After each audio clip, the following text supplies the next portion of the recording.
पूजागिरी स्वागत करते तुमचं आपल्या चॅनलमध्ये, ज्याचं नाव आहे kitchen recipe and lifestyle vlog.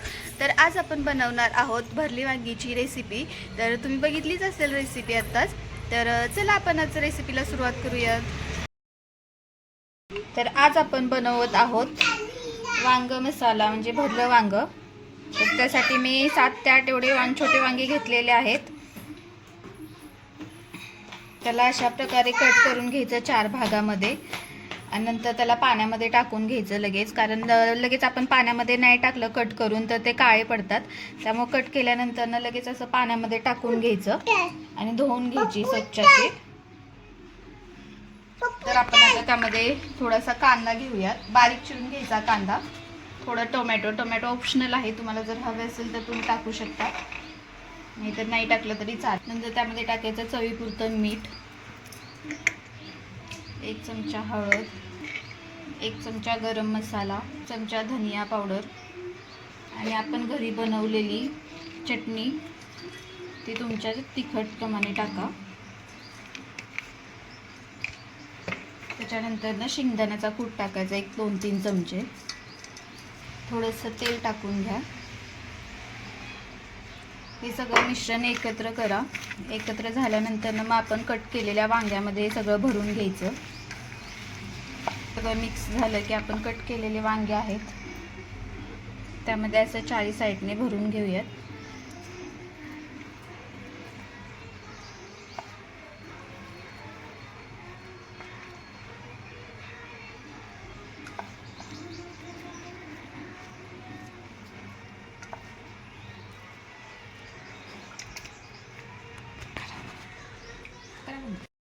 तर अशा प्रकारे मी सगळी वांगी भरून घेतलेली आहेत।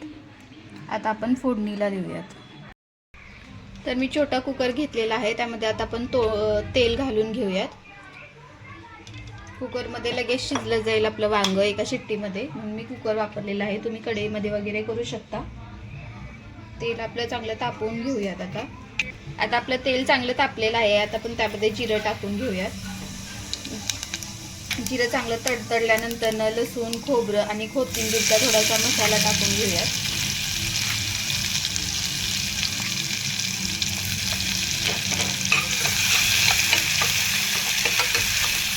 चांगला भाजून घेतल्यानंतर आपलं ते वांग्यामध्ये घातलेलं मिश्रण थोडंसं उरलेलं असतं, मग ते कांदा टोमॅटोचं मिश्रण पण आपण त्याच्यामध्ये टाकून घेऊयात।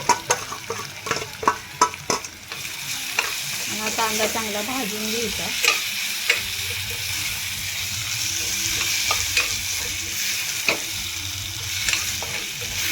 थोडंसं पाणी टाकून घेऊयात आणि कांद्याला थोडं शिजवून घेऊयात।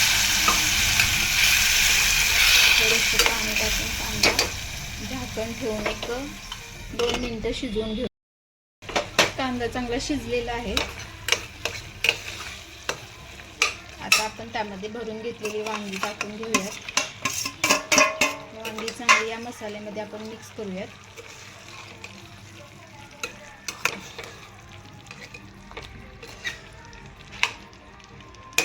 थोडंसं शिजण्यापुरतं पाणी टाकून घ्यायचं, आणि छोटी वांगी त्यामुळे लगेच शिजून जातील।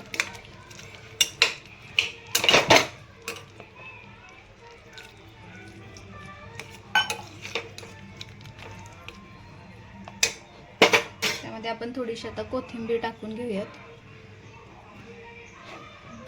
आणि 1 शिट्टी काढून घेऊयात।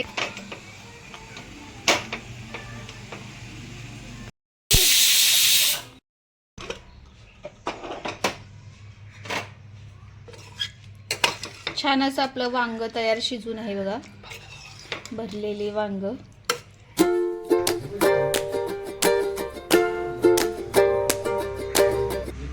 तर आपली रेसिपी कशी वाटली हे सांगायला अजिबात विसरू नका। त्यासाठी लाईक, शेअर, सबस्क्राईब आणि कमेंट करायला पण विसरू नका।